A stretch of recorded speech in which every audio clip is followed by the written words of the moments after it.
लिया था।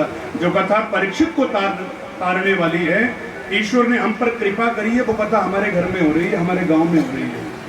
और अगर हमारे घर आंगन प्रांगण में अगर ये कथा हो रही है तो हमें इसका फायदा लेना है, लाभ लेना है। लेकिन अक्सर गंगा के किनारे रहने वाले गंगा में नहीं नहाते, ये कहकर के गंगा में नहीं जाते कि हमारी टूटी में भी गंगा जल ही आता है, हमारे नल में जो जल है वो जल भी गंगा जली है, ये सोच करके गंगा में नहाने नहीं जाते। लेकिन गंगा में हर की पौड़ी की जो महत्ता है वो आपके घर की महत्ता नहीं है। आप घर में कितना भी गंगा जल लेकर के आइए, नहा लीजिए, लेकिन जो हर की पौड़ी की महत्ता है वो हर की पौड़ी की ही महत्ता है। और जो कथा पंडाल में बैठ करके श्रवण करके भजन करने का फल है वो यही है, घर जाकर के नहीं है। इसलिए निवेदन कर रहा हूँ, बड़ी सादगी, बड़ी सजगता, बड़ी भक्ति के माध्यम से कथा में प्रवेश करना है। बोले बांके बिहारी लाल की वर्णन चल रहा था। शौनक जी ने सूत जी से पूरे कितने प्रश्न किए?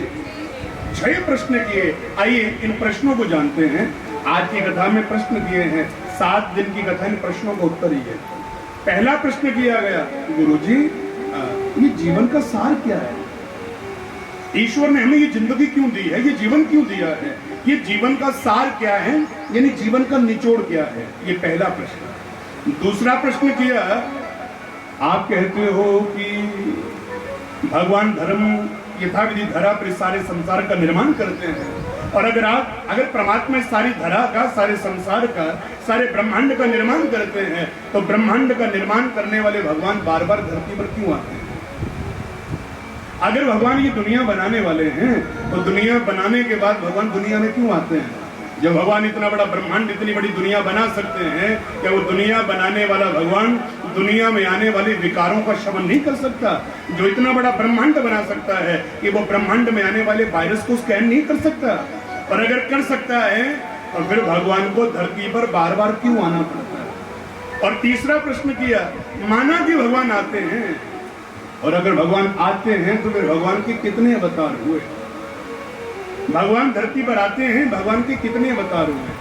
अच्छा, आप लोग जानते हैं भगवान के कितने अवतार हुए? भगवान के कितने अवतार हुए? 24। 24। और कोई 24 वाले हाथ उठाइए जरा। 1 2 3 4 5 6 7 8 9, और बाकी वाले जिनको लगता है 24 नहीं, संख्या कोई और है पर याद नहीं आ रही, बता मैं दूंगा। जिनको याद नहीं आ रहा जरा हाथ उठाइए। हाथ नहीं उठाना, कोई बात नहीं, हाथ मत उठाइए, लेकिन वो क्या कहते हैं उसे जरा हाँ एक बार जरा बोलो, हाथ उठाइए जिनको भगवान ने हाथ दिए हैं, जिनके पास हाथ हैं, भगवान ने हाथ दिए, जरा हाथ उठाओ। अब हाथ सबके पास है लेकिन हम नहीं उठाए। बोले बांके बिहारी लाल की, श्री राधा रमन सरकार की। भाई भगवान के 24 अवतार ही हैं। कितने अवतार हुए ये बातें याद रखा करो। आपके पास अगर धर्म का ज्ञान नहीं होगा तो बच्चों को क्या सिखाओगे? कल को आपके बच्चे कहीं से सुन करके आए, आपसे पूछ ले, मम्मी भगवान के कितने अवतार हुए, पापा कितने अवतार हुए, और आप कहो कि बच्चे मुझे नहीं पता, तो आप कभी चिंतन करना, आपका आयु में वयोवृद्ध होने का कोई फायदा नहीं है। कितने अवतार हुए? भगवान के 24 अवतार हुए। आप कभी चिंतन करना। चौथा प्रश्न किया गया, गुरुजी इस धरती पर ग्रंथ बहुत है, कौन सा ग्रंथ बने जिस ग्रंथ को पढ़ करके भगवान से मन जुड़ जाए? 4 वेद हैं, 6 शास्त्र हैं, 18 पुराण हैं, 18 उप पुराण हैं, महाभारत, गीता, रामायण, मानस इत्यादि इतने बड़े बड़े ग्रंथ हैं। मत्स्य, मार्कंडे, भविष्य, ब्रह्मा, ब्रह्मांड, ब्रह्मा विवर्ते, वायु, वामन, वराह, विष्णु, अग्नि, गरुड़, लिंग, सूर्य, स्कंद, नारद इत्यादि क्या पढ़े हैं जिसको पढ़ करके हम भगवान से जुड़ जाएं? यानी कौन सा ग्रंथ पढ़े जिस ग्रंथ को पढ़ने के बाद हमारा भगवान से आत्मसात हो जाए, हम भगवान से जुड़ जाएं? यह चौथा प्रश्न किया गया। अच्छा ध्यान देना, क्या आपको भी लगता है कभी कि हम कौन सा ग्रंथ पढ़े जिस ग्रंथ को पढ़ करके हमारा मन भगवान से जुड़ जाए? विडंबना ये है, कोई कहता है भागवत पढ़ो, कोई कहता है रामायण पढ़ो, कोई कहता है गीता पढ़ो, कोई कहता है हनुमान चालीसा पढ़ो, कोई कहता है शिव चालीसा पढ़ो, कोई कहता है वेद पढ़ो, कोई कहता है रामायण पढ़ो, कोई कहता है देवी भागवत पढ़ो, कोई कहता है शिव पुराण पढ़ो, कोई कहता है गरुड़ पुराण पढ़ो, कोई कहता है नारद पुराण पढ़ो, कोई कहता है विष्णु पुराण पढ़ो, कोई कहता है हरिवंश पुराण पढ़ो, कोई कहता है स्कंद पुराण पढ़ो। हम क्या पढ़े? हम क्या पढ़े जिसको पढ़ने से हमारा उद्धार हो जाए? हम आज तक निर्णय नहीं कर पाए। आप कभी चिंतन करना, नवरात्रे आते हैं, हमें लगता है देवी भागवत पढ़ो, लेकिन 9 दिन के बाद वो रंग उतर जाता है। फिर हमें लगता है भाई अब शिव पुराण पढ़ो, श्रावण मास आ गया, शिव पुराण यथाविधि श्रावण मास समाप्त हुआ, हमें लगता है नवरात्रे आ गए, अब यथाविधि फिर देवी भागवत पढ़ो, अब यथाविधि भाद्रपद मास है, भगवान कृष्ण की जन्माष्टमी है, भागवत पढ़ो। कभी रामायण, कभी भागवत, कभी गीता, कभी अन्य अन्य ग्रंथ। एक पर टिकाव जब तक नहीं होगा तब तक कल्याण नहीं होगा। आप कभी चिंतन करना, किसी एक विषय में मास्टर बनना पड़ेगा, किसी एक विषय को गहनता से जीवन में धारण करना पड़ेगा। और अगर ये एक रास्ते पर चल पड़े ना, किसी एक मार्ग को अगर सच्चा पक्का बना करके चल पड़े, तो मंजिलें खुद आके चूम लेती हैं कदमों को।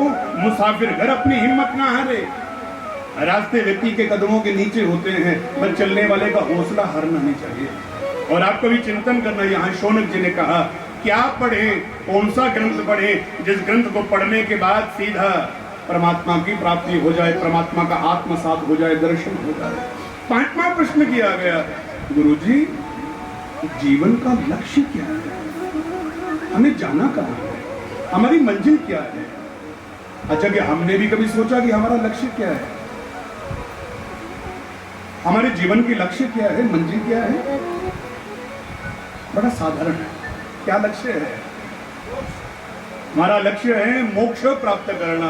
आप कभी चिंतन करना, ये जिंदगी, ये पड़ाव है हमारे, ये स्टेशन है, ये सारे हमारे स्टेशन हैं। हम अपना घर परिवार में अपने बच्चों के साथ रह रहे हैं, हम जीवन में धन कमा रहे हैं, मेहनत कर रहे हैं, हम परिवार पाल रहे हैं। ये हमारी मंजिल नहीं है। हम सोचे कि हमने घर बना लिया, गाड़ी खरीद ली, हमारे पास करोड़ों का बैलेंस हो गया, हमारे घर में हर प्रकार की सुविधा हो गई, ये हमारी मंजिल है नहीं, ये पड़ाव है रास्ते के। रास्ते में चलते चलते भूख लगती है तो 10 रुपए देकर के समोसा खरीदना पड़ता है। लेकिन आप कभी चिंतन करना, समोसा खाना मंजिल नहीं है। तो रास्ते के पड़ाव, यहाँ से दिल्ली जा रहे थे, रास्ते में इतने स्टेशन आ रहे हैं, ये मंजिल नहीं है। मंजिल तो जहाँ का टिकट कटाया है वही है। और हमारे जीवन की मंजिल है परमात्मा को प्राप्त करना, मोक्ष प्राप्त करना जीवन का ध्येय है, जीवन की परम मंजिल है। और 6ठा प्रश्न किया गया, आप कहते हो कि भगवान धर्म की रक्षा करते हैं, और अगर भगवान धर्म की रक्षा करते हैं तो जब भगवान चले जाते हैं और जब दूसरी बार भगवान वापिस आते हैं तो इस बीच का जो खाली समय बचता है, इस खाली समय में धर्मः कम शरणम गतः। उदाहरण के माध्यम से कहूं, त्रेता में भगवान राम बनकर के आए, राम जी के जाने के बाद द्वापर में भगवान श्री कृष्ण के आने से पहले जो बीच का खाली समय बचा, इस समय में धर्म कम शरणम गतः, धर्म किसकी शरण में जाता है, धर्म को कौन बचाता है? ये 6ठा प्रश्न करके फिर कहा, गुरुजी ये संदेह थे हमारे मन में, आपकी कृपा से इन संदेहों का निवारण हो जाएगा तो बड़ी कृपा हो जाएगी। हमें हमारे प्रश्नों का जब मन करे तो उत्तर दे देना। ये बात सुनकर के शौनक जी यथाविधि मौन हो गए, लेकिन सूत जी ने प्रसन्न होकर के कहा, ए शौनकादि ऋषियों, आपने जो प्रश्न किया है ना, ये 6 प्रश्न आपके नहीं है, आपने दुनिया के लिए प्रश्न किया है। आप कभी चिंतन करना, शौनक पूरी दुनिया को लीड कर रहे हैं। सारी दुनिया के मन में जो प्रश्न है, ये अपने मन से यथाविधि प्रखरता से पूछ रहे हैं, क्योंकि सारी बातें हर व्यक्ति के मन में होती हैं। तो सूत जी ने कहा, आपने दुनिया को यथाविधि अच्छा प्रदान करने के लिए जो प्रश्न किए हैं, इन प्रश्नों का उत्तर देने से पहले एक बार मैं परमात्मा के चरणों में वंदन कर लूं, जिनकी कृपा से मुझे ज्ञान मिला है। और ये वंदन करते हुए सर्वप्रथम कहा, नारायणं नमस्कृत्य नरं चैव नरोत्तमं देवीं सरस्वतीं व्यासं ततो जय मुदीरये। नारायणं नमस्कृत्य नरं चैव नरोत्तमं देवीं सरस्वतीं व्यासं ततो जय मुदीरये। यथाविधि सूत जी ने कहा, मैं भगवान नारायण के चरणों में प्रणाम करता हूँ, मैं जगदम्बा के चरणों में, माँ सरस्वती के चरणों में प्रणाम करता हूँ, मैं विघ्न विनाशक यथाविधि गणपति भगवान को प्रणाम करता हूँ, जिनके माध्यम से मुझे ज्ञान मिला है जो मैं सुना पा रहा हूँ। और आगे चल करके यथाविधि सूत जी ने भी अपने गुरु जी को प्रणाम किया, जिनके माध्यम से इनको कथा मिली। ये कथा किससे मिली? तो वेद व्यास जी कथा नहीं सुनाते अगर सुखदेव जी घर नहीं आते। सूत जी ने कथा सुनी क्योंकि सुखदेव जैसे संतों का सानिध्य मिला, तो अगले श्लोक के माध्यम से उन्होंने सुखदेव जी को प्रणाम किया। वेद व्यास जी कहते हैं, यम प्रव्रजंत मनुपेतमपेत कृत्यं द्वये पायनो विरहकार्याजुहाव पुत्रेति तन्मयतया तरवो विनिन्दुस्तं सर्वभूत हृदयं मुनिमानतोऽस्मि।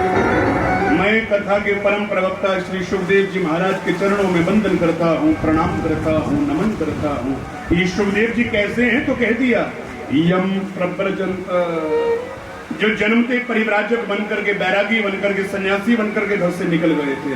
आपने सुखदेव जी के जन्म के बारे में सुना है? कितने लोग हैं जिन्होंने सुखदेव जी के बारे में सुना है? जरा हाथ उठाइए।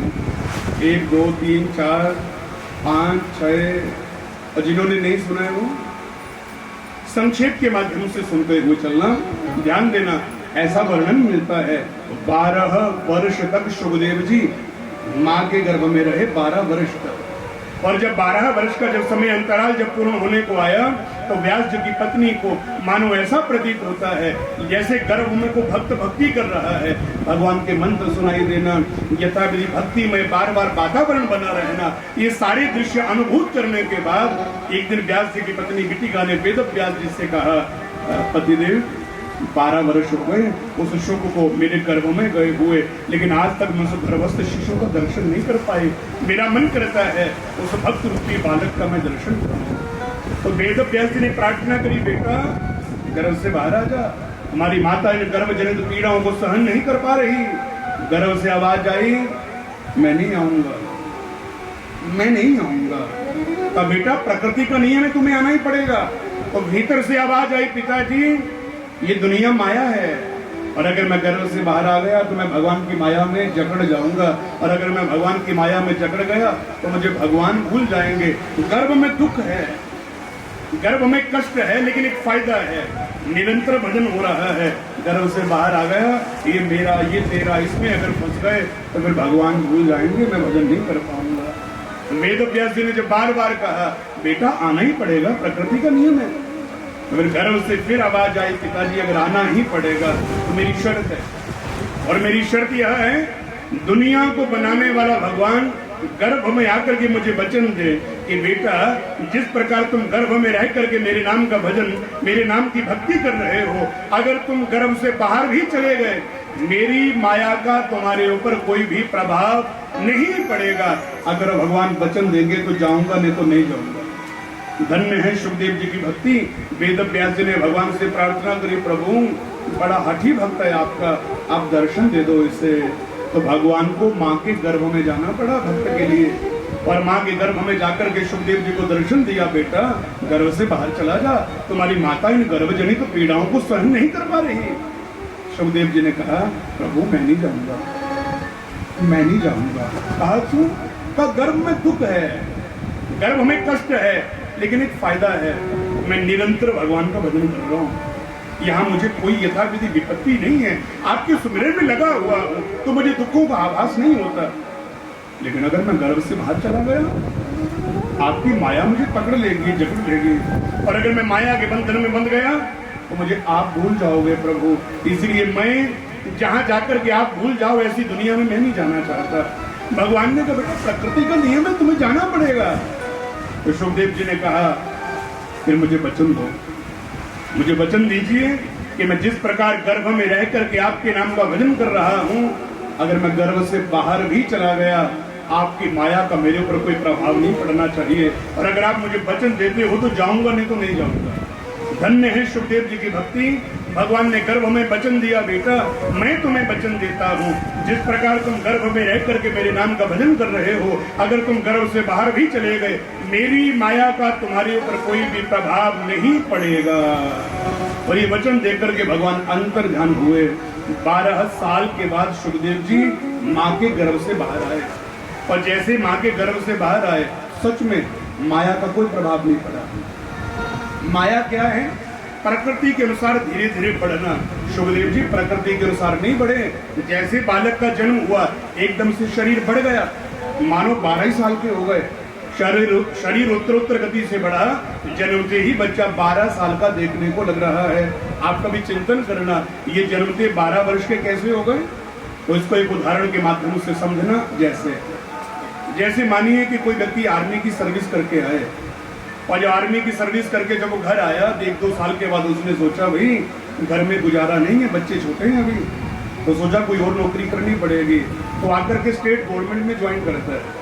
मानो वो किसी दूसरे महकमे में सरकारी नौकरी में लग गया, लेकिन जब वो किसी दूसरी नौकरी को ज्वाइन करता है तो जो उसकी पिछली सर्विस है उसकी अगली सर्विस के साथ ज्वाइंट होती है, जुड़ती है, वो प्रमोट जल्दी होता है।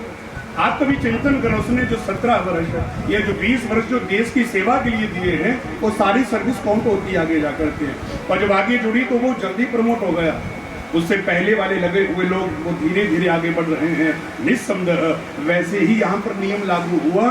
गर्भ में जो 12 साल लगाए थे, ये गर्भ की सर्विस बाहर आते ही जुड़ गई, शरीर एकदम से 12 साल का हो गया। ना माँ ना पिता ना घर देखा, जंगलों की ओर हरि शरणम हरि शरणम हरि शरणम का गुणगान करते करते सुखदेव जी निकल गए। अच्छा, पिता के मन में मोह है।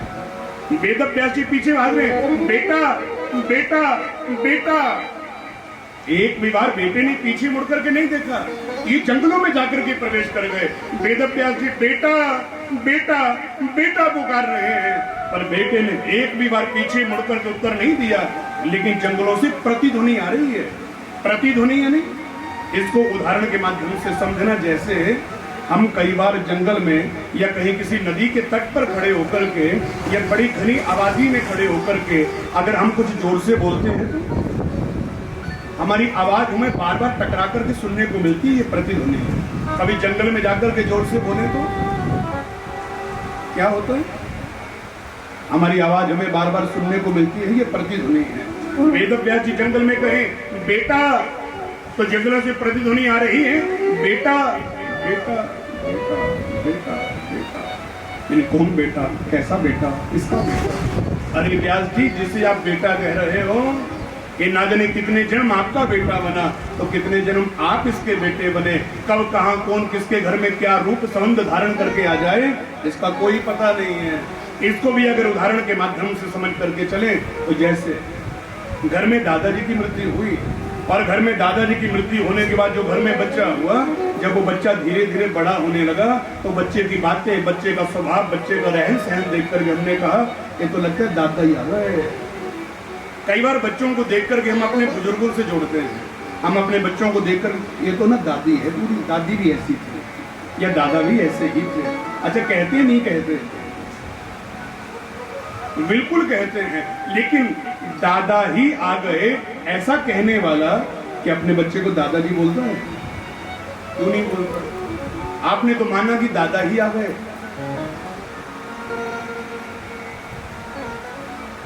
आपने कहा दादा ही आ गए, दादा ही आ गए, तो क्या उसको दादा नहीं बोल सकते? नहीं बोल सकते। क्यों?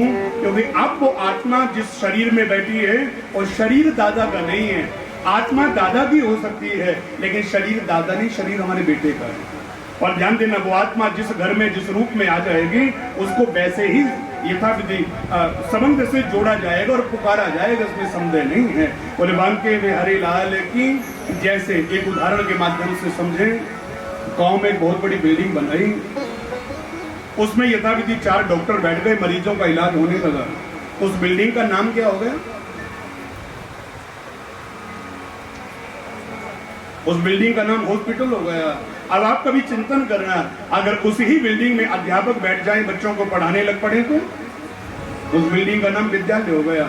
अब अगर उसी बिल्डिंग में मानो कि हमें खाना पीना ठहरने की व्यवस्था हो जाए तो होटल हो गया। और अगर उसी बिल्डिंग में अगर गाय भैंस बांध दी जाए तो पशुशाला हो गई। और अगर उसी बिल्डिंग में परिवार रहने लगे तो वो घर हो गया। और अगर उसी ही बिल्डिंग में मूर्तियां रख दी जाए तो वो मंदिर हो गया। एक ही बिल्डिंग के कितने नाम बदलते हैं। अगर डॉक्टर बैठ जाए तो वो हॉस्पिटल हो गया, और अगर वहां यथाविधि सामान बेचा जाने लगे वो दुकान हो गई, ठहरने की व्यवस्था हो गई वो होटल हो गया, गाय भैंस बांध दी वो पशुशाला हो गई, मूर्तियां रख दी वो मंदिर हो गया। लेकिन अगर वहीं पर परिवार रहने लगा वो घर हो गया, और अगर वहीं पर बच्चों की पढ़ाने की व्यवस्था होने लगी वो विद्यालय बन गया। वैसे ही मैं निवेदन कर रहा हूँ, आत्मा जिस भवन में जाकर के बैठ जाए उस ही नाम से जाना जाता है। इसमें संशय, इसमें संदेह बिल्कुल भी नहीं है। बोले वाल्के बिहारी लाल की। अब यथाविधि वेद व्यास जी बेटा बेटा कहते चले गए, और जब बेटे ने पीछे मुड़ करके नहीं देखा तो वेद व्यास जी आ गए। अपने घर आकर के पहुंचे, मन में सोचा एक बेटा था, सो भी घर छोड़ करके चला गया। अब मैं दुनिया के लिए जीऊंगा, अब मुझे दुनिया के लिए जीना है। और दुनिया के लिए क्या करना है? तो सरस्वती नदी के उद्गम स्थल पर वेद व्यास जी आकर के बैठे, एक कुटिया का निर्माण किया और वहां बैठकर के ग्रंथों को लिखने लगे। आप कथा से एक विषय ग्रहण करना। अच्छा, लेकिन उससे पहले एक निवेदन आपसे करूं। आपको पता है पड़ोसी का काम क्या होता है? पड़ोसी का काम,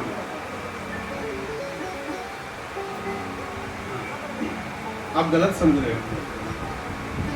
इनको लगता है पड़ोसी का काम झगड़ना। अरे पड़ोसी का काम लड़ना ही नहीं होता, एक काम और होता है, और वो काम यह है, अगर पास बैठे पड़ोसी को नींद आ रही हो तो उसको थोड़ा हिला देना। अब ये थोड़ा ध्यान रखा करो, जिसको मैं कह रहा हूँ वो तो समझ रहे हैं, बस अब आगे समझे रहना है, क्योंकि फिर मुझे विवश होकर के बोलना पड़ेगा कि आप सो रहे हैं, उठ जाइए। बोले राधा रमन सरकार की, या ये जिम्मेदारी भी मेरी है कि जागते रहो। बोले राधा रमन सरकार की, श्री बांके बिहारी लाल की। आइए बड़ी गंभीरता से आगे बढ़े। एक तो मैं सच बताऊं ना, सुविधाएं खराब करती हैं, इसमें संदेह नहीं है। अगर पंखा नहीं होता तो नींद आती, अगर पंखा नहीं होता तो नींद आती नहीं आती। पंखे लगे हैं और ऊपर से पंखे पानी फेंक रहे हैं, हल्की हल्की बौछार, और बैठने के लिए सुंदर सुंदर बढ़िया बढ़िया गद्दे लगे हैं, और बीच में हल्का हल्का म्यूजिक लगा हुआ है, और इतना ये सब कुछ ऐसे लगता है जैसे मम्मी लोरियां सुना रही है और हम सो रहे हैं। बोले बांके बिहारी लाल की, तो थोड़ा सच समझ से परे हैं। और अगर दुनिया को ये वेद पढ़ने नहीं आए तो मेरा लिखने का क्या फायदा, मेरा लिखने का क्या फायदा। तो मन में सोचा इसको थोड़ा आसान करता हूँ, और आसान कैसे करूं? तो आगे चल करके वेदों का यथाविधि सुंदर निराकरण करना प्रारंभ कर दिया। 17 पुराण उसके बाद में लिखे हैं, एक एक करके 17 पुराण लिख दिए, 18वां बाद में लिखा। 17 पुराण लिखने के बाद भी मन में शांति नहीं बनी। अब भी ऐसा लगता है भाई, माना इन ग्रंथों को पढ़कर के दुनिया का उद्धार हो जाएगा, माना इन ग्रंथों को पढ़कर के दुनिया का उद्धार हो जाएगा, लेकिन जिनको पढ़ना नहीं आता उनका क्या होगा? वेद व्यास जी को लगता है मैं कुछ ऐसा लिखूं जिसको पढ़ना ही नहीं, अगर कोई सुन भी ले तो सुनने से भी उसका जीवन तर जाए, परिवर्तन हो जाए। मैं कुछ ऐसा काम करूं। कथा से एक भाव तो प्रकट होता है। सुविधा वो नहीं है जो बड़े से बड़े व्यक्ति तक जाकर के पहुंच जाए, सुविधा वो है जो छोटे से छोटे व्यक्ति के घर तक जाकर के पहुंच जाए। और आप कभी चिंतन करना, वेद व्यास जी ने सोचा मेरा ज्ञान बड़े लोगों के पास पहुंच रहा है, लेकिन जिनको पढ़ना नहीं आता वो रह रहे हैं। कुछ ऐसा लिखना चाहता हूं जिससे सुन करके भी कल्याण हो जाए। और सुन करके कल्याण कैसे होगा? मार्गदर्शन नहीं हो रहा, रास्ता नहीं मिल रहा। तो वेद व्यास जी एक दिन घर से बड़े उदास हो गए, और घर से उदास होकर के निकल गए, और निकल करके जंगल में एक बहुत बड़ी चट्टान के ऊपर जाकर के बैठे, रो रहे हैं मैं दुनिया के लिए अच्छा नहीं कर पाया, मैं संसार के लिए कुछ अच्छा नहीं कर पाया। लेकिन जब ये बैठ करके रो रहे थे, उसी समय वर्णन मिलता है नारद जी आ गए। नारद जी ने देखा ये तो पराशर जी का बेटा वेद व्यास है। तो नारद जी ने आवाज लगाई, ए पराशर महाभाग भवत्यः कच्चिदात्मनः परितुष्यति शरीर आत्मा मानसे होगा। ए पराशर नंदन वेद व्यास जी महाराज, अरे काती चिंता बली यसी। और धीरे से कहा, एक वेद के 4 भाग करने वाला दुखी है तो सुखी कौन होगा? महाभारत गीता ऐसे ग्रंथों को लिखने वाला अगर दुखी है तो सुखी कौन होगा? 17 पुराणों को अगर लिख देने वाला अगर सुखी बैठा है, अगर दुखी बैठा है तो सुखी कौन होगा? नारद जी ने वेद व्यास जी ने आवाज सुनी, पीछे मुड़ करके देखा, नारद जी हैं, प्रणाम किया। और जब प्रणाम किया, नारद जी ने कहा, व्यास जी दुखी क्यों? आपको देखकर तो ऐसा लग रहा है जैसे आप जगत से बड़े अशांत हो, बड़े परेशान हो। अरे लेकिन एक वेद के 4 वेद लिख देने वाला दुखी है तो सुखी कौन होगा? महाभारत गीता जैसे ग्रंथों को लिखने वाला अगर दुखी है तो सुखी कौन होगा? आपका दुख क्या है मुझे बताओ। वेद व्यास जी ने कहा, नारद मैं मानता हूं कि मैंने एक वेद के 4 भाग किए, 17 पुराण लिख के, महाभारत गीता जैसे बड़े सारे ग्रंथों को लिख दिया, शांति नहीं मिली है, शांति नहीं मिली। आज भी मन यथावत उखड़ा उखड़ा रहता है। आज भी लगता है क्या इन ग्रंथों को पढ़ करके दुनिया का उद्धार हो जाएगा, मानव भी उद्धार हो जाएगा? तो जिनको पढ़ना नहीं आता वो करेंगे कैसे, उनका उद्धार कैसे होगा? ये सोच करके ना मैं परेशान रहता हूँ, दुखी रहता हूँ। तो नारद जी ने कहा, व्यास जी आपने अपने मन से बड़े सारे ग्रंथों को लिखा, दुनिया को अच्छा देने की कोशिश भी करी, लेकिन न तथा वासुदेवस्य महिमा ह्यनुवर्णिता। आपने बहुत कुछ कर दिया, लेकिन आपने न तथा वासुदेवस्य महिमा ह्यनुवर्णिता, आपने भगवान श्री कृष्ण की लीलाओं का व्याख्यान विस्तार से नहीं किया। और अगर आप चाहते हो कि दुनिया के हर व्यक्ति का उद्धार हो तो भगवान श्री कृष्ण की कथा का विस्तार करो। आपने विष्णु पुराण में, स्कंद पुराण में, अन्य ग्रंथों में भगवान कृष्ण की लीला का वर्णन किया, सूक्ष्म किया। कोई ऐसा ग्रंथ नहीं लिखा जिसमें मात्र कृष्ण भगवान का ही गुणगान किया गया हो। और भगवान कृष्ण के नाम का क्या प्रभाव है, मेरे से ज्यादा कोई नहीं जानता व्यास जी। मैंने कृष्ण नाम के प्रभाव को जाना है, मेरे जीवन में उसका प्रभाव दिखा है। ये कहकर के नारद जी ने वेद व्यास जी को अपने पिछले जन्म की कथा सुनाई।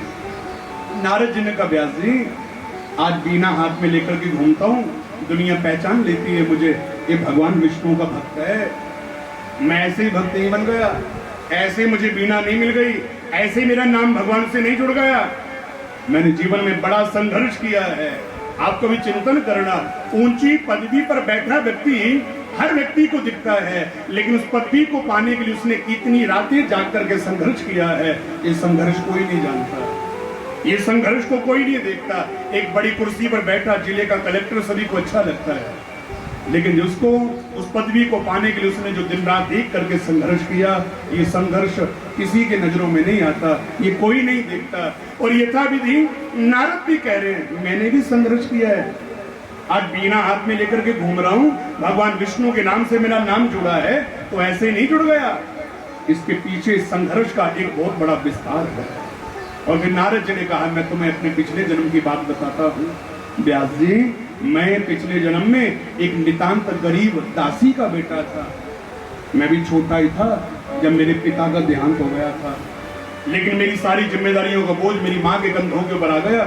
मेरी माँ ने हार नहीं मानी, मेरी माँ फिर भी यथाविधि मेरे लिए जी रही थी, मेरे लिए कमा रही थी, मेरे लिए जीवन का निर्वहन कर रही थी। एक समय मैं भी छोटा ही था, मेरे गांव में कुछ संत महात्मा चातुर्मास करने के लिए आए। संतों का 4 महीने का समय चतुर्मास का होता है। जब बरसात के मौसम में नदियां उफान पर होती हैं, ये तब की बातें हैं जब संत जंगलों में रहते थे, ये नदियों के किनारे रहते थे। बरसात के 4 महीने जब पानी उफान पर रहेगा, कुटिया बह जाती थी। अच्छा, भजन नहीं कर पाएंगे क्योंकि अपने सामने घर बह जाए तो भजन होगा? भजन होगा? नहीं होगा। चाहे बेशक 50 रुपए की कुटिया है, हमारे 10 रुपए गुम हो जाए तो नींद नहीं आती, बार बार जेब में हाथ डालते कहाँ चले गए। अब आप कभी चिंतन करना, मेहनत से बनाई गई कुटियाएं बह जाती थी बरसात में।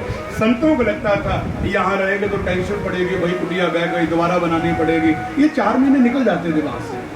ऐसी जगह गांव में रहते थे जहाँ सुरक्षित है लोग, और ऐसे गांव में 4 महीने रहने के बाद फिर चले जाते थे, फिर नए सिरे से कुटिया का निर्माण करते थे, और फिर अगले 8 महीने फिर भजन करना, 4 महीने फिर गांव में चतुर्मास में रहना। चतुर्मास कब होता है? जनवरी से जुलाई तक। कब होता है? कब होता है? थोड़ा जोर से।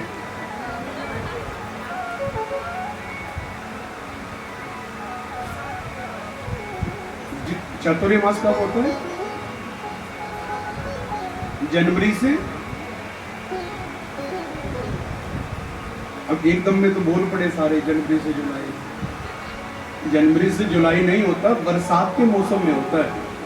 चतुर्मास जुलाई में लगभग लगता है। और आप कभी चिंतन गणेश से आगे के 4 महीने, इन 4 महीने यथाविधि कीड़े मकोड़े या अन्य अन्य जल भराव, ये नदियों का उफान, ये जंगल में बड़े सारे कीट पतंगों को निकलना भक्तों को प्रभावित करता था। तो ये गांव में रहते थे। नारद जी ने कहा मेरे गांव भी संत है, और मेरे गांव का एक जो ऊंचा टीला था उस पर जाकर के रहने लगे। आज स्वाभाविक उनके पास बड़ी सारी गैया थी। महात्मा यथाविधि अपनी कुटिया बना करके वह भजन करने लगे। तो एक दिन सुबह सुबह मेरी माँ महात्माओं के पास गई और महात्माओं से कहा गुरुजी 4 महीने आप हमारे मेहमान हो, हम आपकी कुछ सेवा करना चाहते हैं। महात्माओं ने कहा बेटा क्या करोगी?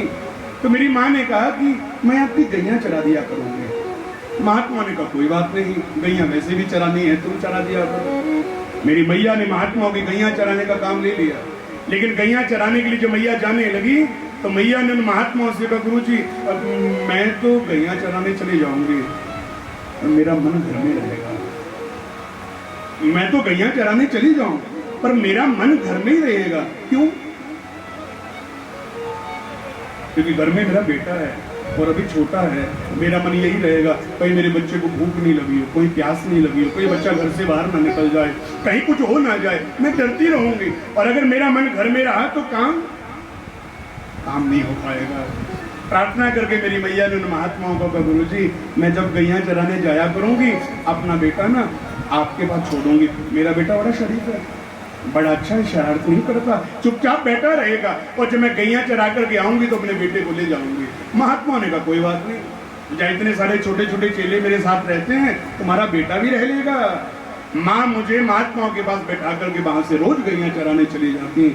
मैं सबसे लास्ट में बैठता क्योंकि मुझे डर लगता था। बड़ी बड़ी दाढ़ी, बड़ी बड़ी जटाएं और यथाविधि बड़ी बड़ी मालाओं वाले संतों को देख करके मुझे डर लगता था उनसे। एक दिन मुझे एक महात्मा ने कहा बेटा तू आ गया। मैं डरते डरते आगे आया। उन्होंने पूछा तेरा नाम क्या है? मैं डर के मारे नाम नहीं बोल पाया क्योंकि मुझे उन महात्माओं से डर लग रहा था। तो उन्होंने कहा चल अच्छा कोई नहीं, तो नाम मत बता, हम तेरा नाम रखते हैं। ये कहकर के उन्होंने मेरा नामकरण कर दिया और मेरा नाम रखा रामदास। और मेरा नाम रख करके कहा बेटा आज के बाद हम तुम्हें रामदास कह करके पुकारेंगे, अब तुम पीछे नहीं आगे बैठोगे। और ये कह करके महात्माओं ने मुझे आगे बैठा लिया। अब जब मैं महात्माओं के समीप आया तो मेरा मन भगवान से जुड़ने लगा, भय दूर जाने लगा।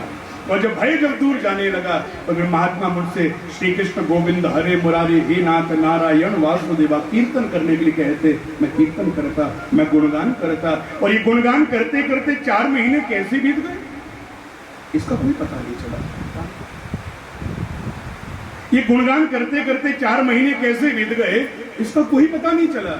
और जब 4 महीने जब व्यतीत हो गए, एक दिन मैंने सुबह सुबह देखा महात्मा अपना सामान पैक कर रहे थे। और महात्मा जब अपना सामान पैक कर रहे थे मैंने कहा गुरुजी आप कहाँ जा रहे हो?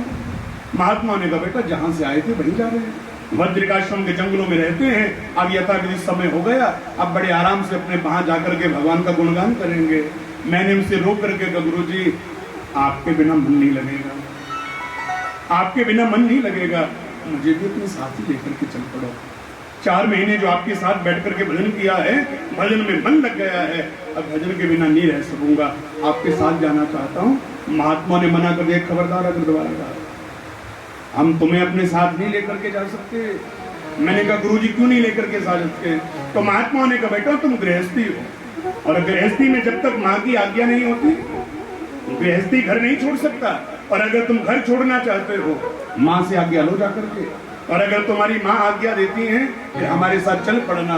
मैंने सोचा अच्छे काम के लिए माँ कभी मना नहीं करती। मैं भागा भागा माँ के पास जाकर के पहुंचा और मैंने माँ के चरणों में प्रणाम किया और प्रणाम करके कहा माँ वो बाबा जा रहे हैं। मैया ने कहा तो मैया मैं भी साथ चला गया।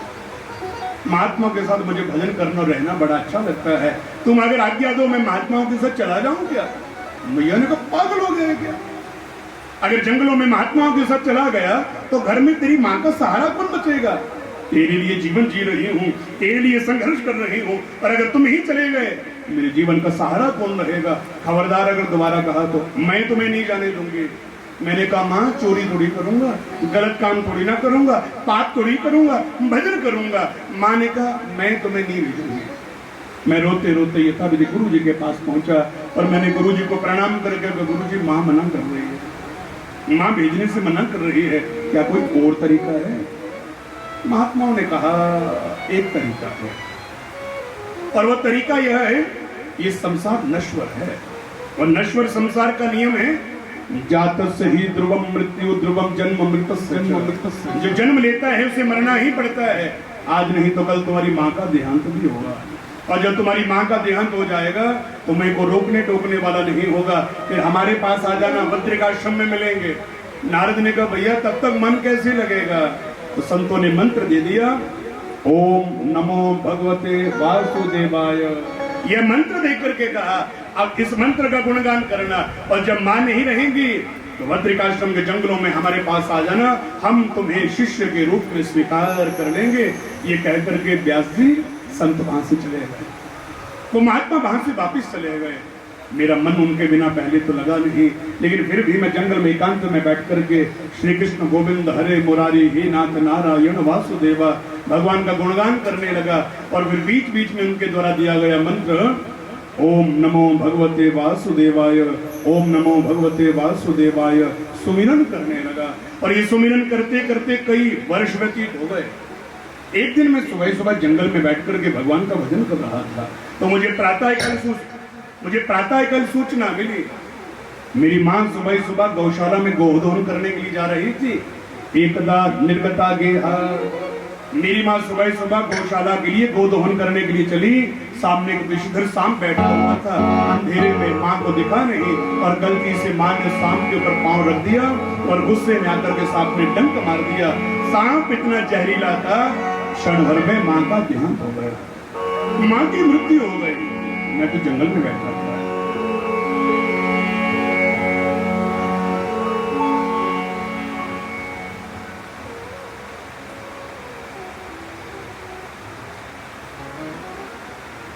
बोले राधा रमण सरकार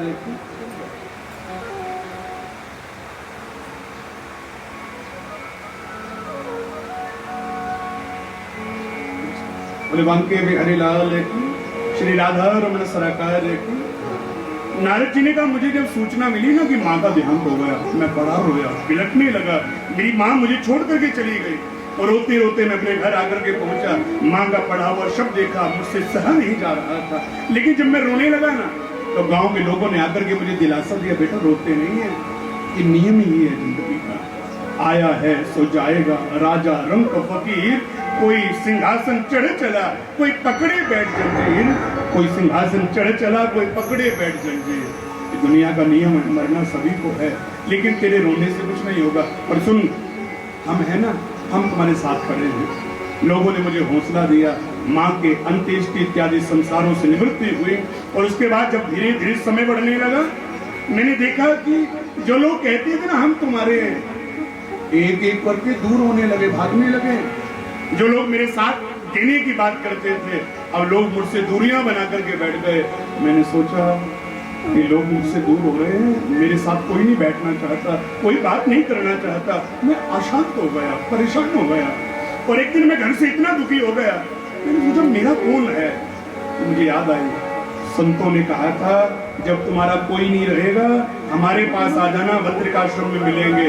फिर क्या था, मैंने मन बना लिया, घर बार सब कुछ छोड़ा और मैं छोड़ करके सीधा बद्रीनाथ चला गया। बद्रीनाथ में मैंने वहां महात्मा को ढूंढा, महात्मा नहीं मिले। और जब महात्मा नहीं मिले, मैंने सोचा तब क्या हो गया, महात्मा नहीं मिले। मैं एकांत में बैठ करके ओम नमो भगवते वासुदेवाय मंत्र का गुणगान करने लगा।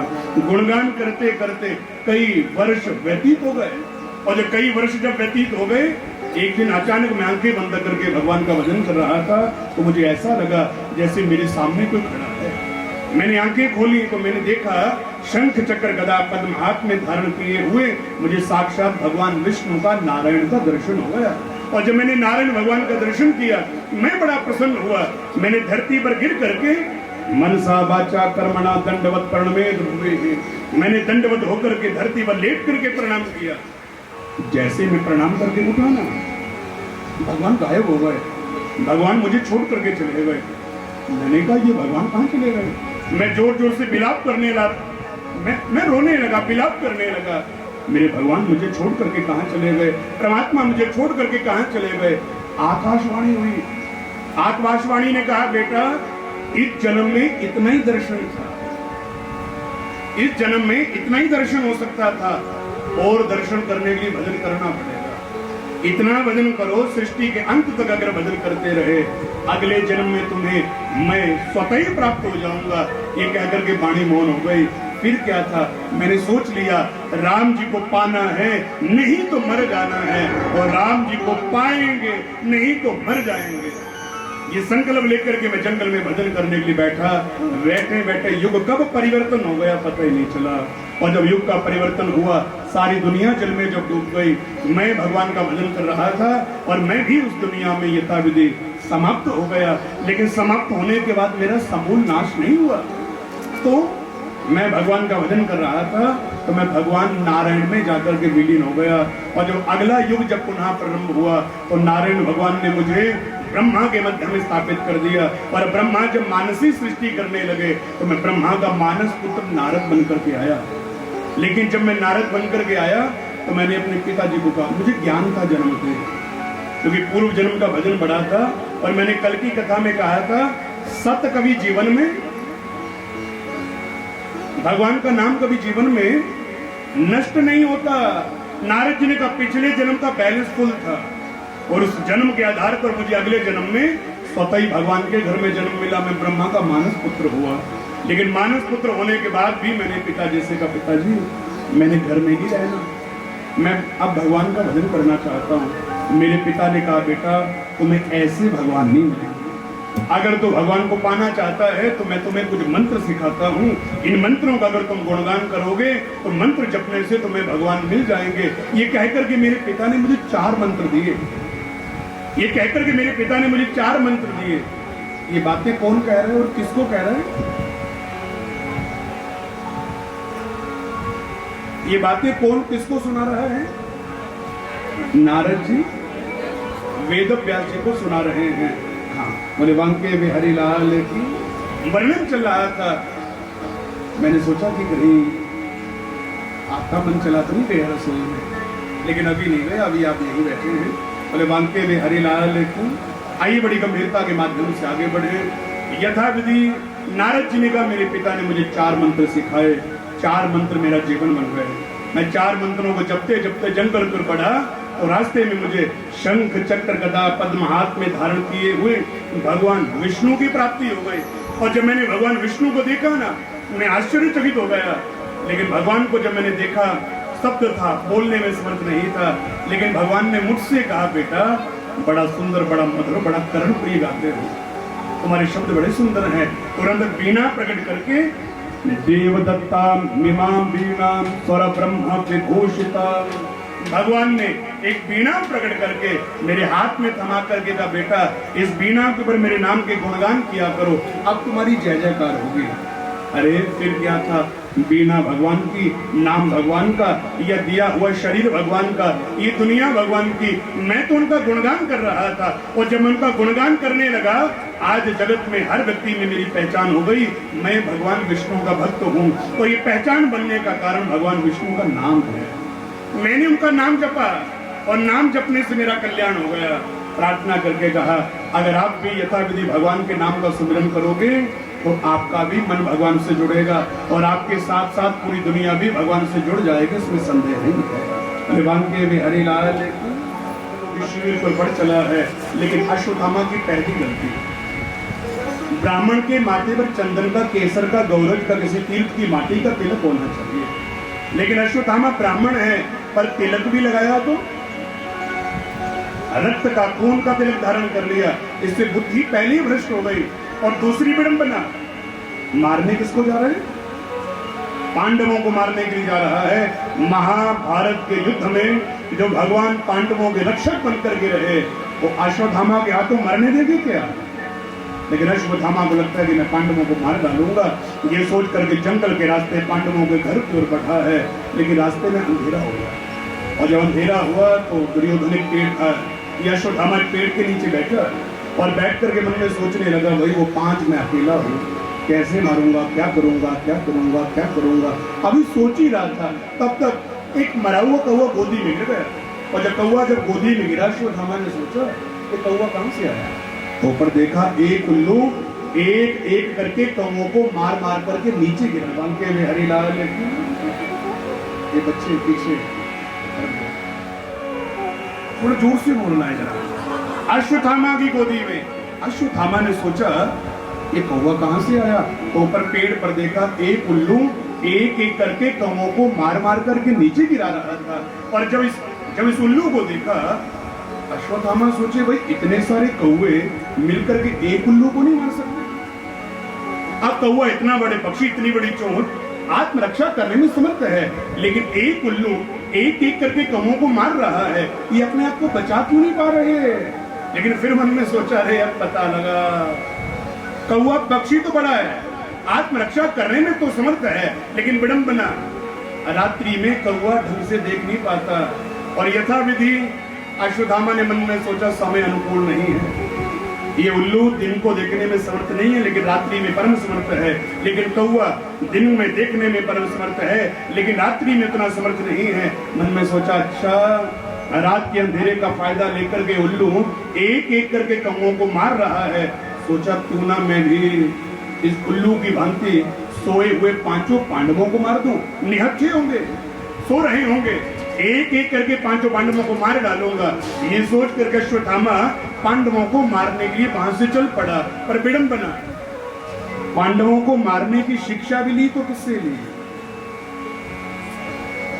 शिक्षा भी ली तो किससे ली। अच्छा ये उल्लू का चेला कैसा होगा। पांडवों को मारने की शिक्षा भी ली तो उल्लू से ली, उल्लू का चेला कैसा होगा। उल्लू का चेला अरे महा उल्लू होगा, उसको पता ही नहीं है कि जाको रखे साइया मार सके ना कोई। भगवान जिनके पालनहार है उनका कोई बाल भी बांका नहीं कर सकता। महाभारत के युद्ध में एक मां के 5 बच्चों को सुरक्षित बचाने वाला अश्वत्थामा के हाथों मरने देगा क्या। आप कोई चिंतन करना, जिसके रक्षक हैं भगवान, फिक्र फिर क्या करना। पांडवों के रक्षक भगवान हैं और इसीलिए पांडव आराम से सो रहे हैं, लेकिन आधी रात भगवान को नींद नहीं है। भगवान कुटिया के बाहर यहाँ बाहर टहल रहे हैं। आधी रात को अर्जुन उठे, बाहर आए, प्रभु रात बड़ी हो गई, सो जाओ, आराम करो। कन्हैया ने कहा नींद नहीं आ रही, युद्ध जीतने की खुशी इतनी है, नींद नहीं आ रही। तब तक भीम, अर्जुन, नकुल, सहदेव, द्रौपदी सब बाहर आ गए। सबने कहा कन्हैया रात बड़ी हो गई, सो जाओ। तो कन्हैया ने कहा युद्ध जीतने की खुशी इतनी है, नींद ही नहीं आ रही है। पांडवों ने कहा नींद तो हमें भी नहीं आ रही है, लेकिन इतना रात गए जाए तो कहां जाए। आज ये जिंदगी का परम सत्य है कि खुशी वाली रात किसी को नींद नहीं आती और गम वाली रात भला कौन सोता है। शाम ढले घर में मृत्यु हो जाए, रात काटना जिंदगी के बराबर हो गया। अब 12 तो बजते हैं, लेकिन 12:01 नहीं होता। 1 मिनट ऐसा लगता है जैसे घंटों के बराबर हो गया। लेकिन खुशी की घड़ियों के बीतने का बिल्कुल भी एहसास नहीं होता, पता नहीं चलता।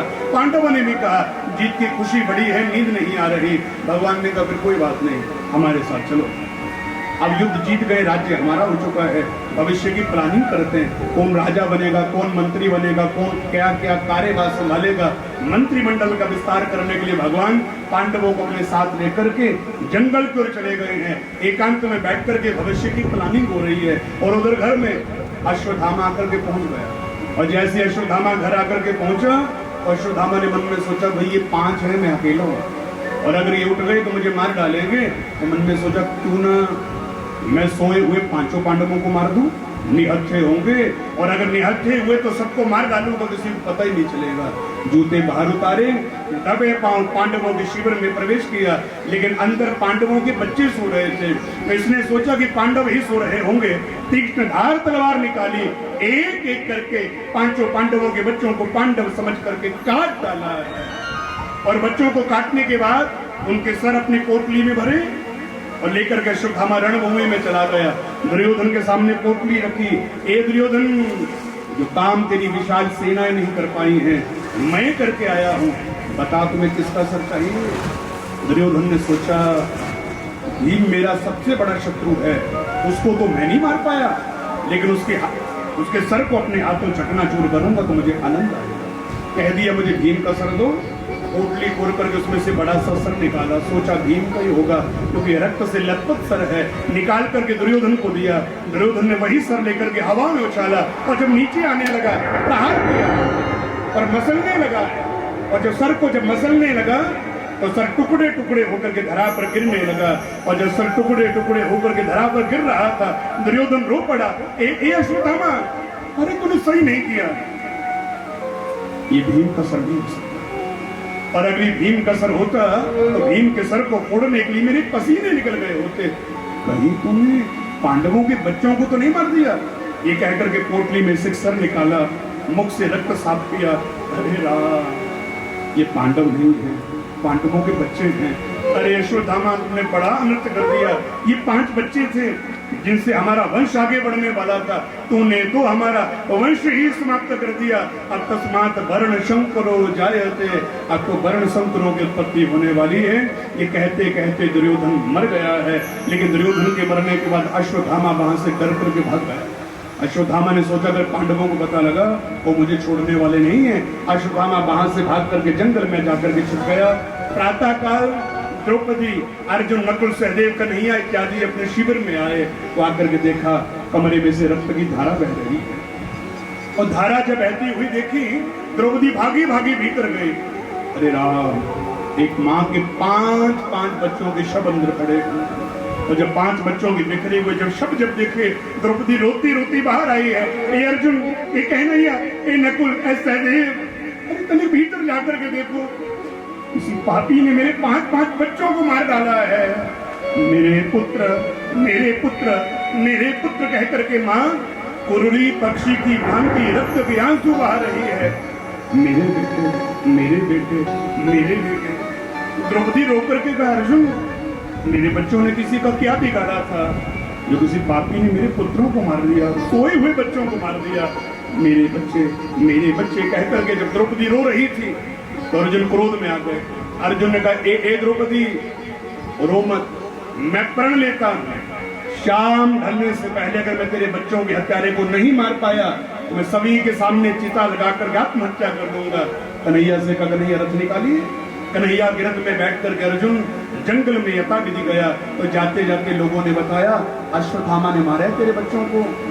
अर्जुन ढूंढते ढूंढते जंगल में जाकर के पहुंचे। अश्वत्थामा ने सोचा पकड़ा गया तो मारा जाऊंगा। अश्वत्थामा ने अपनी जान बचाने के लिए जंगल में बैठे बैठे तरकश में से बाण निकाला, ब्रह्म अस्त्र का अनुसंधान किया और यथाविधि अर्जुन के रथ की ओर छोड़ दिया। ये बाण जैसे अर्जुन के रथ के ऊपर आकर के मंडराने लगा, अर्जुन देख करके डर गए। एक नहीं, अरे मुझे बचाओ, मेरी रक्षा करो। ये ब्रह्मास्त्र है और ये ब्रह्मास्त्र का अगर प्रहार हो गया मैं मारा जाऊंगा। मुझे बचाओ, मेरी रक्षा करो, मुझे बचाओ, मेरी रक्षा करो। कन्हैया ने कहा, अर्जुन भूल गया, अरे तेरे गुरु जी ने तुम्हें ब्रह्मास्त्र चलाना भी सिखाया है, शांत करना भी सिखाया है। चला दे ब्रह्मास्त्र। अर्जुन समझ के मुझे क्या करना है। तरकश में से बाण निकाला, ब्रह्म अस्त्र का अनुसंधान किया, प्रहार कर दिया। और जब ब्रह्मास्त्र जब जाकर के टकराया तो दोनों ही शांत होकर के धरा पर गिर पड़े। अर्जुन ने रथ से छलांग लगाई है, दोनों बाणों को उठा करके अपने तरकश में धारण किया। भागते हुए अश्वत्थामा को पकड़ा, रस्सियों से बांधा, रथ के पीछे घसीटते हुए अपने शिविर तक लेकर के आ गए। हजारों लोगों के मध्य में बंधा हुआ अश्वत्थामा। अर्जुन ने कहा, द्रौपदी, ये तेरे बच्चों का हत्यारा है, बता इसे कैसी सजा दूं? मेरा मन तो करता है इसके हाथ पांव अलग अलग काट करके इसे तड़पा करके मारूं, लेकिन जैसा तू कहेगी मैं वैसा ही करूंगा क्योंकि तू मां है। द्रौपदी ने दिखा अश्वत्थामा। द्रौपदी ने कहा, अर्जुन, मुच्यताम एषः ब्राह्मणो नितराम गुरु। अर्जुन, मत मारो, मत मारो, मत मारो। तब क्या हुआ, मेरे 5 बच्चे मर गए। अरे उस गुरु माँ को देखो जिसके पति पहले ही वीर गति को प्राप्त हो गए हैं, एक बेटा है, अगर ये भी मारा गया माँ का सहारा कौन बचेगा?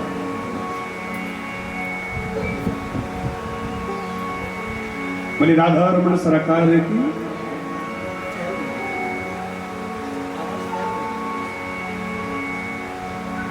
बोले बांके बिहारी लाल की।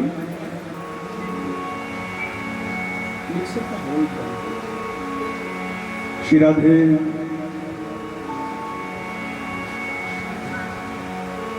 बोले वांके हरिलाल की।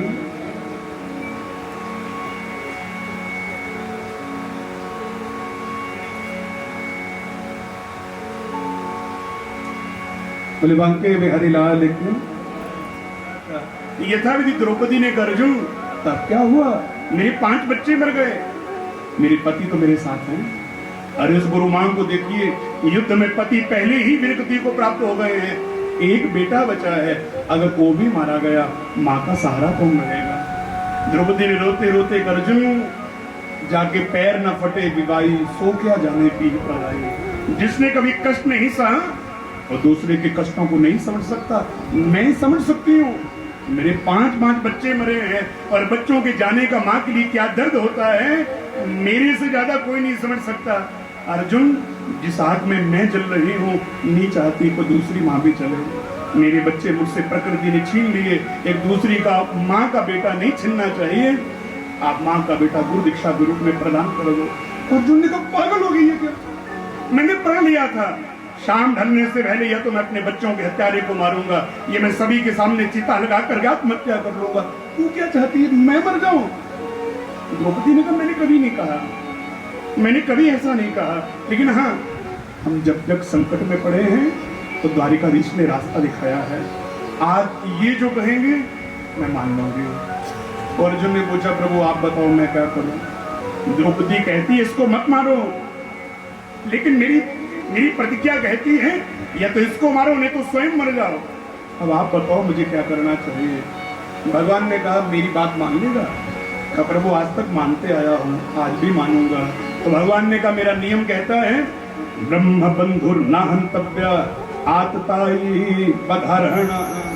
ब्राह्मण को कभी मारना नहीं चाहिए और पापी को कभी छोड़ना नहीं चाहिए। अर्जुन ने कहा जय हो प्रभु आपकी द्विधा बातें। एक तरफ कहते हो ब्राह्मण को मारो मत और फिर कहते पापी को छोड़ो मत। अगर ब्राह्मण ही पापी हो जाए तो क्या करें? भगवान ने अर्जुन भूल गया, मैंने तुम्हें गीता में क्या कहा था? संभावित से चाकीर्ति मरना तदतिरिच्यते। मरना ही मरना नहीं होता, एक मृत्यु और है। और वो मृत्यु किसे कहते हैं? अपमान व्यक्ति के लिए मरने से कम नहीं होता। अर्जुन समझ गए मुझे क्या करना है। ब्राह्मण की मृत्यु वपनम द्रविणा दानम स्थाना निर्यापणम तथा एष ही ब्रह्म बंधुर्नाम बधो नान्योस्ति देहि का। मन में सोचा कि इसका कैसा अपमान किया जाए। अश्वत्थामा के माथे में चमकदार मणि थी, नोक के माध्यम से निकाली, बाल काट दिए और सभा के बीच में से धन छीना, धक्का मार करके सभा से बाहर कर दिया। ये मरने से कम नहीं था, ये मृत्यु से कम नहीं था, सभा में से धक्का मार करके बाहर कर दिया। लेकिन अश्वत्थामा वहां से अपमानित होकर के जंगल में जाकर के पहुंचा। मन में सोचे इन पांडवों ने मेरी बेइज्जती करी, मैं जब तक अपमान का बदला नहीं लूंगा तो मैं चैन की सांस नहीं लेने वाला हूँ। हालांकि अश्वत्थामा को सुधर जाना चाहिए था, लेकिन अश्वत्थामा का क्रोध और बढ़ा। जंगल में एकांत में बैठ करके चिंतन कर रहा है, मैं पांडवों को समाप्त कर दूंगा, छोड़ूंगा। लेकिन अगला दिन प्रातःकाल का समय, भगवान प्रातःकाल उठे तो भगवान ने पांडवों से कहा अच्छा भाई अब मुझे आज्ञा दो, मैं अपने घर चला जाऊं। आपको अपना राज्य मिल गया, सब कुछ प्राप्त हो गया, मेरी पत्नियां मेरे बच्चे घर में मेरा इंतजार कर रहे होंगे, मुझे घर जाना है। तो पांडवों ने रोक लिया, प्रभु आज मत जाओ, कल चले जाना, कल चले जाना, कल चले जाना, रोने लगे। लेकिन भगवान ने जैसे तैसे पांडवों को समझाया तो पांडवों ने रास्ता छोड़ दिया। लेकिन उधर जंगल में बैठा अश्वत्थामा मन में सोच रहा है मैं पांडवों के वंश को समाप्त कर दूंगा। इनके 5 बच्चों को तो मैंने मार दिया, आज नहीं तो कल ये बूढ़े पांडव भी मर जाएंगे। इनका एक बेटा था अभिमन्यु, युद्ध में वीर गति को प्राप्त हो गया था, लेकिन अभिमन्यु की पत्नी उत्तरा गर्भवती है। अगर उसने बेटे को जन्म दे दिया तो वंश आगे बढ़ जाएगा, क्यों ना मैं उत्तरा के गर्भ को नष्ट कर दूं। तो वर्णन मिलता है फिर से ब्रह्मास्त्र का मंत्र बढ़ा, अनुसंधान किया और उत्तरा के गर्भ को नष्ट करने के लिए अश्वत्थामा ने ब्रह्मास्त्र चला दिया।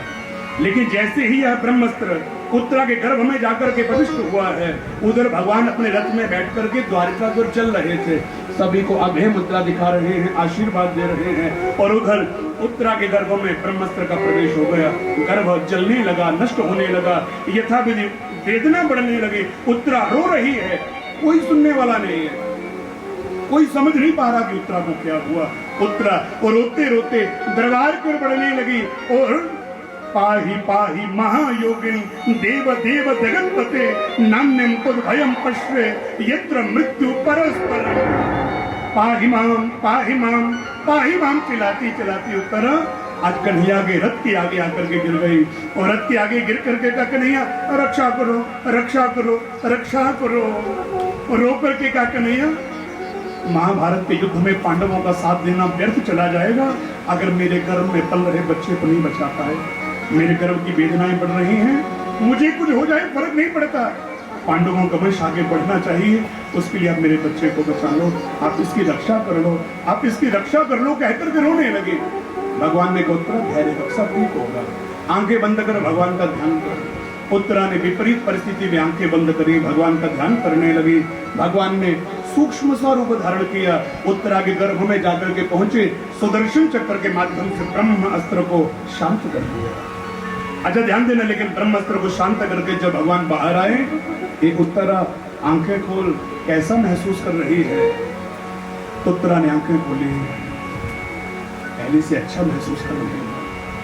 आप नहीं होते तो मेरा गर्भ नष्ट हो गया होता, आपने पांडवों के वंश को बचा करके बड़ी कृपा करी प्रभु, बहुत कृपा करी है।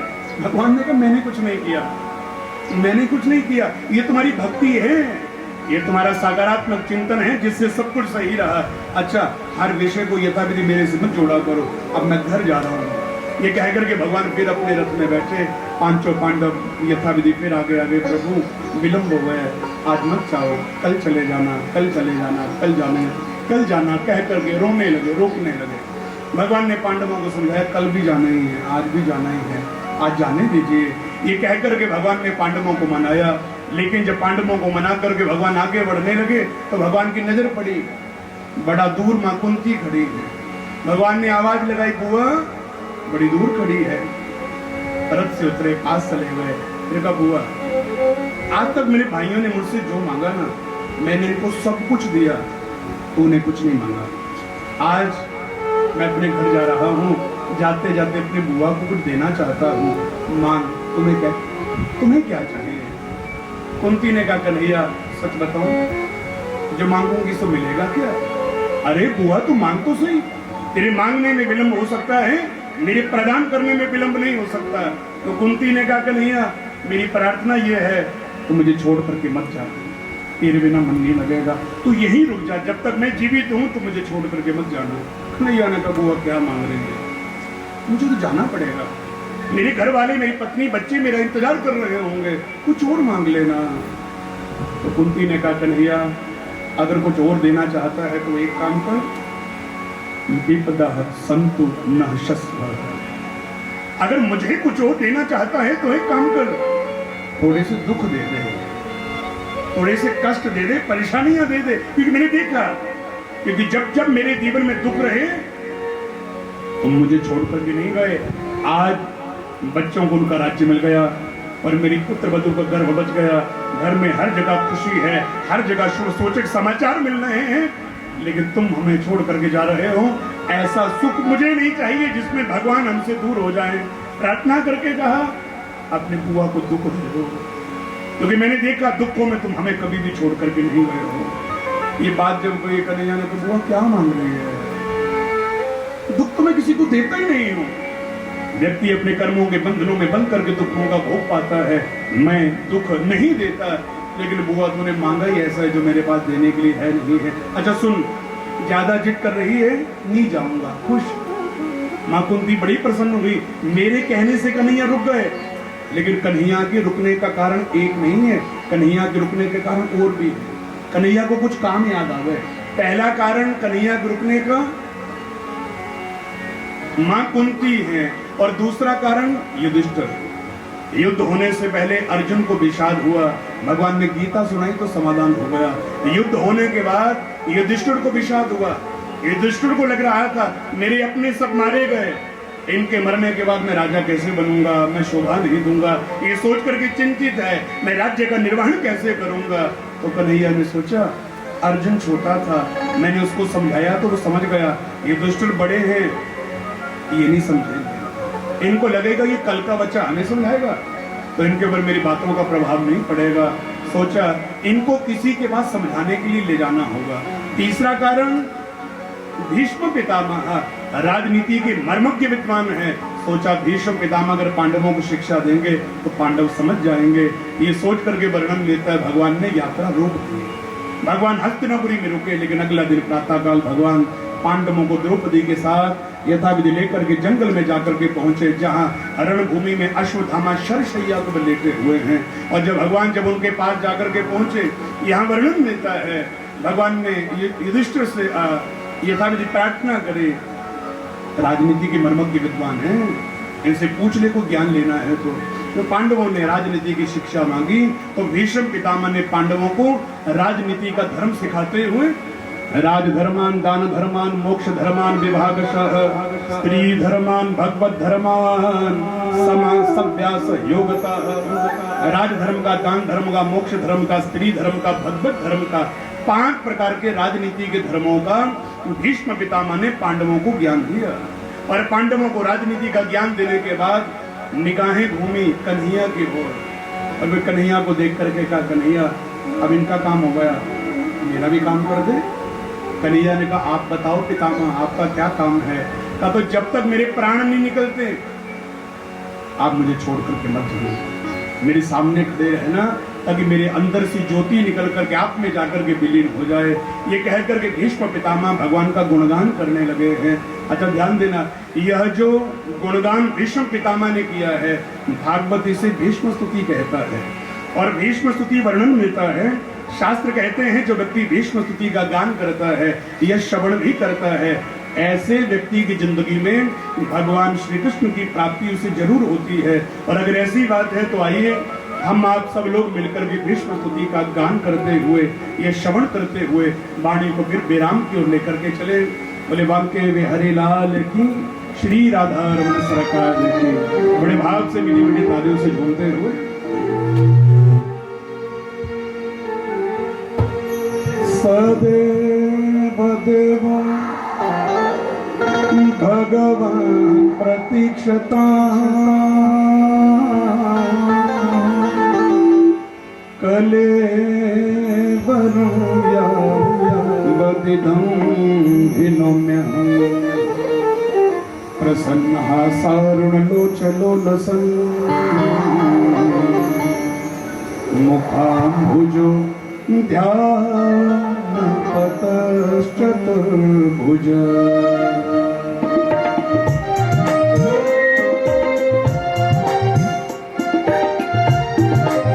बड़े भाव से मीठी मीठी तालियों से गए हो।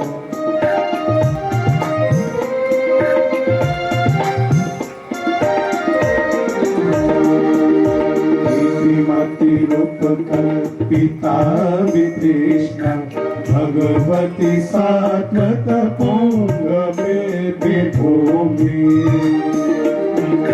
स्वसुखमुपगते क्वचेति हरतु प्रगति पुतेयुषीय भवप्रवाह।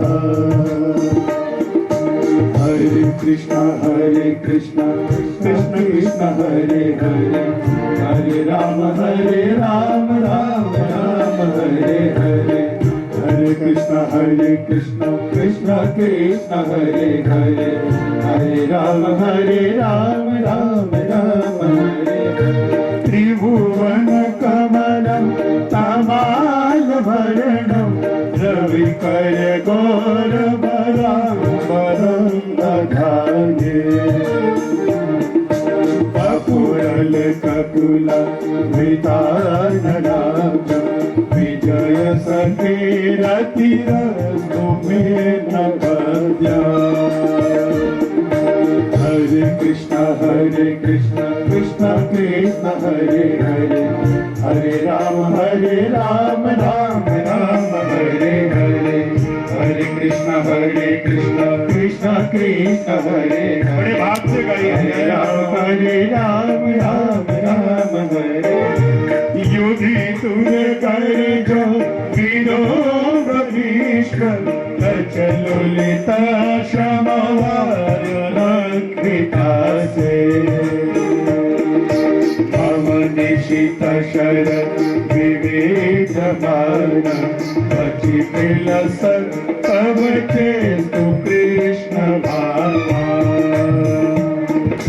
हरे कृष्ण कृष्ण कृष्ण हरे हरे, हरे राम राम राम हरे हरे। हरे कृष्ण कृष्ण कृष्ण हरे हरे, हरे राम राम राम हरे हरे। हरे राम राम राम हरे हरे, हरे कृष्ण कृष्ण कृष्ण हरे हरे, हरे राम राम राम हरे हरे। हरे कृष्ण कृष्ण कृष्ण हरे हरे, हरे राम राम राम हरे हरे। हरे कृष्ण कृष्ण कृष्ण हरे हरे, हरे राम राम राम हरे हरे। हरे कृष्ण कृष्ण कृष्ण हरे हरे, हरे राम राम हरे हरे। हरे कृष्ण कृष्ण कृष्ण हरे हरे, हरे राम राम हरे हरे। हरे कृष्ण कृष्ण कृष्ण हरे हरे, हरे राम राम हरे कृष्ण कृष्ण कृष्ण हरे हरे, हरे कृष्ण राम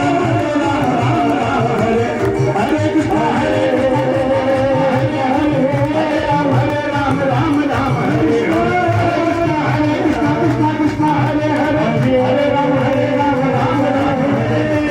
कृष्ण हरे हरे, हरे राम राम हरे। हरे कृष्ण कृष्ण कृष्ण हरे हरे, हरे राम राम हरे। हरे कृष्ण कृष्ण कृष्ण हरे हरे, हरे राम राम हरे हरे। हरे कृष्ण कृष्ण कृष्ण हरे हरे, हरे राम राम हरे हरे। हरे कृष्ण कृष्ण कृष्ण हरे हरे, हरे राम हरे राम राम हरे हरे। हरे राम राम हरे हरे, हरे राम राम हरे हरे। हरे राम राम हरे हरे, हरे राम राम हरे हरे। हरे राम राम हरे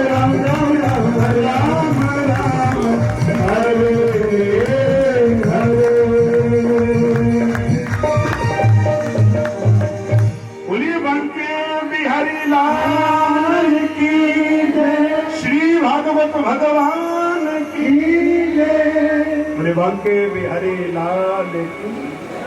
भीष्म पितामह कहते भीष्म के शरीर से एक दिव्य लो एक ज्योति निकल करके आई है, और ये ज्योति देखते देखते भगवान में जाकर के विलीन हो गई, और भीष्म पितामह को परम पद मोक्ष की प्राप्ति हो गई है। बोले वांके बिहारी लाल की। भीष्म को मोक्ष मिला और बच्चा मृत था, लेकिन भगवान ने अपना वरद हस्त बच्चे के सर के ऊपर रखा तो बच्चे में प्राण आ गए, लेकिन बच्चा एकदम होश आते चारों ओर देखने लगा। महात्माओं ने कहा बड़ा अजीब बच्चा है, जन्मते बच्चा गर्दन नहीं घुमा पाता, ये चारों ओर देख पा रहा है। तो संतों ने कहा इसके गुण के कारण परितः इक्षति इति परीक्षितः, जो जन्मते ही चारों ओर देखना समर्थ है, इसका नाम हम परीक्षित रख देते हैं। बच्चे का नाम परीक्षित रखा गया। बच्चे का नामकरण होने के बाद भगवान सीधा वहां से द्वारिका चले गए। धीरे धीरे समय अंतराल व्यतीत हुआ। महाभारत के 36 वर्ष व्यतीत होने के बाद वर्णन मिलता है, बारूणी मदिराम पीतवा मदन मदित चेत साम, बारूणी मदिरा का पान करके यदुकुलवासी आपस में लड़ने झगड़ने लगे। युद्ध इतना विकराल हो गया, यदुकुलवासी आपस में लड़ झगड़ करके सब समाप्त हो गए हैं। मात्र चतुः पंचा विशेषिता, 4-5 साम इत्यादि शेष रहे। इस विषय का पता जब पांडवों को चला तो पांडव रह नहीं पाए। पांडवों ने सोचा कृष्ण नहीं तो हम रह करके क्या करेंगे। पांडवों ने समय जान करके अपना पूरा राज्य अपने पुत्र नाम परीक्षित के हवाले किया, और ये घर बार सब कुछ छोड़ करके वर्णन मिलता है स्वर्गारोहण करने के लिए चले गए। 4 पांडव मैया द्रौपदी, इन्होंने मार्ग में ही शरीर का परित्याग कर दिया, केवल मात्र सदैव धर्मराज की पदवी को प्राप्त हुए। श्री युधिष्ठिर बोले सच्चिदानंद भगवान की। और उधर माँ कुंती को तो जब पता चला कि भगवान चले गए हैं तो भगवान का विरह सहन नहीं हुआ। कुंती वहीं पर निस्तेज हो गई, मृत्यु को प्राप्त हो गई है। और अब धरती के राजा बने परीक्षित। अच्छा ध्यान देना, परीक्षित प्रजा को बच्चों के समान मानते थे, यथाविधि भक्ति में जीवन का निर्माण करते थे। युधिष्ठिर जैसे गुण है परीक्षित में। परीक्षित का नियम था रोज घर से भेष बदल करके निकलते, गांव गांव घर घर जाते, हर व्यक्ति का हालचाल देखते। अच्छा, किसी के घर में अगर दुख देखते ना तो उसको बता करके सुविधा नहीं देते, रातों रात उसके घर में सामान छोड़ करके आ जाते ताकि उनको यह ना लगे कि हम गरीब हैं। लेकिन एक समय वर्णन मिलता है, राजा परीक्षित दिग्विजय के लिए चले, और जब राजा परीक्षित जब दिग्विजय के लिए चले तो राजा ने जंगल में जा करके देखा एक बैल बेचारा, उसके 3 पांव किसी ने काट दिए हैं, एक पांव पे खड़ा है, उसके साथ एक गौ मैया खड़ी है, ये दोनों आपस में बातें कर रहे हैं। माँ तो रो रही है लेकिन बैल अपनी माँ को दिलासा दे रहे, माँ रोते नहीं है, चिंता मत कर, आज यथाविधि कष्ट है, कल को भगवान आएंगे, सुख भी होगा। परीक्षित ने सोचा, रे एक पांव पे खड़ा है फिर भी अपनी माँ को इतना सुंदर संदेश दे रहा है, समझा रहा है, ये बैल कोई साधारण बैल नहीं है। मन में सोचा हमें इनकी बातें सुननी चाहिए। यह सोच करके यथाविधि वर्णन मिलता है, भाई यथाविधि परीक्षित आगे बढ़े, और जहाँ ये गाय और बैल का आपस में संवाद चल रहा था वहां वृक्ष की ओट लेकर यथाविधि ये इनकी बातें सुनने लगे हैं। लेकिन जब बातें सुन रहे थे तब तक एक कालपूर्ण व्यक्ति आया, उसने तीक्ष्णधार तलवार निकाली और बैल का चौथा पांव भी काटने के लिए तैयार हो गया। सिंह की भांति गर्जना करते हुए यथाविधि वर्णन मिलता है, जैसे ही परीक्षित रणभूमि में टूटे शस्त्र निकाला, ए दुष्ट कौन है तू? मेरे राज्य में गोहत्या वर्जित है, और अगर तो मेरे राज्य में गोहत्या करेगा मैं तुम्हें छोड़ने वाला बिल्कुल भी नहीं हूँ। ये बात जब कही तो उस व्यक्ति ने शस्त्र छोड़ा, परीक्षित के चरणों में गिर गया, राजन मुझे मत मारिए, मुझे मत मारिए। परीक्षित ने पूछा कौन है तू? और मेरे राज्य में गो हत्या वर्जित है, अगर तो मेरे राज्य में गो हत्या करेगा मैं तुम्हें छोड़ने वाला बिल्कुल भी नहीं। अच्छा, आपको भी चिंतन करना, बोले राधा रमन सरकार की आप निवेदन करूंगा, जिसने जाना होगा वो यहाँ नहीं आएगा, बाहर बाहर से जाते रहेंगे, और बाहर प्रसाद ग्रहण करके जरूर जाएं, क्योंकि आपके लिए मैं जल्दी कथा का विश्राम कर दूं ऐसा हो नहीं सकता। बोले राधा रमन सरकार की, श्री बांके बिहारी लाल की। आइए बड़ी गंभीरता के माध्यम से कथा में आगे बढ़े।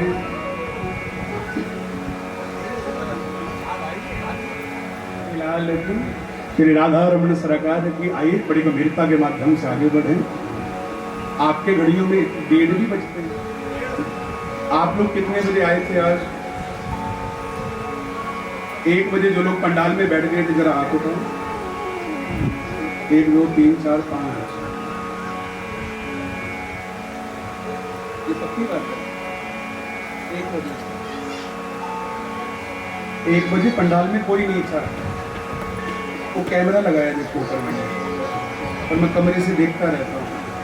हाँ, 2 माताएं बैठी थी यहाँ पर, हाँ 2 ही थे, मैं देखता हूँ कमरे से।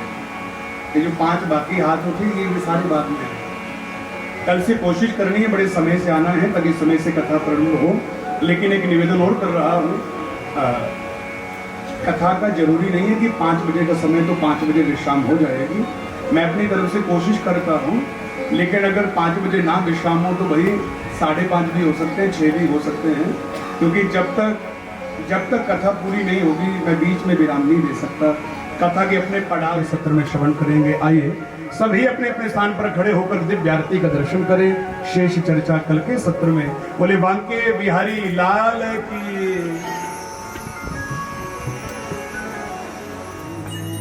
तुझको मनाओ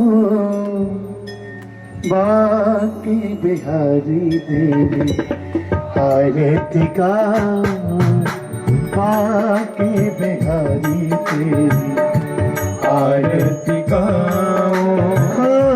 आरती का प्यारे तुझको मनाओ, आरती का प्यारे तुझको मनाओ, के बाकी बिहारी तेरी आरती का, बाकी बिहारी तेरी आरती का।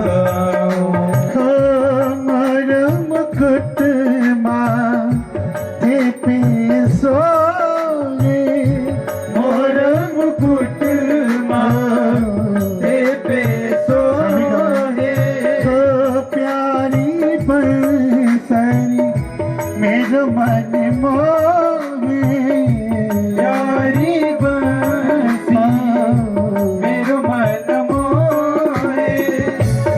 एक शबी में बन बन जाओ बाकी बिहारी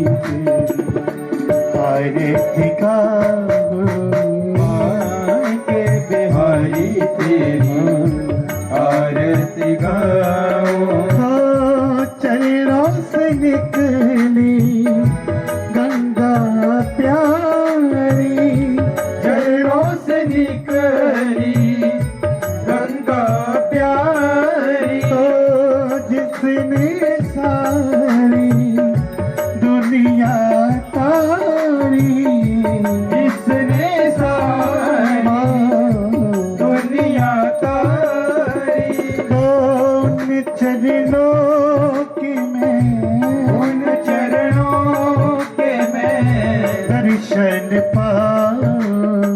बाकी बिहारी तेरी आरती का, बाकी बिहारी तेरी आरती गाओ दास नाथ की नाथ आप हो, दास नाथ के नाथ आप हो, सुख दुख जीवन प्यारे साथ आप हो, सुख दुख जीवन प्यारे साथ आप हो, उन चरणों पे मैं, उन चरणों पे मैं शीश झुकाऊं बाकी बिहारी तेरी आरती का, बाकी बिहारी तेरी आरती गाओ श्री कालिदास के प्यारे तुम हो, श्री हरिदास के प्यारे तुम हो, मेरे मोहन जीवन धन हो, मेरे मोहन जीवन धन हो, प्यारी छवि तेरी, प्यारी छवि तेरी मन में बसा बाकी बिहारी तेरी आरती गाओ, बाकी बिहारी तेरी आरती गाओ बाकी बिहारी तेरी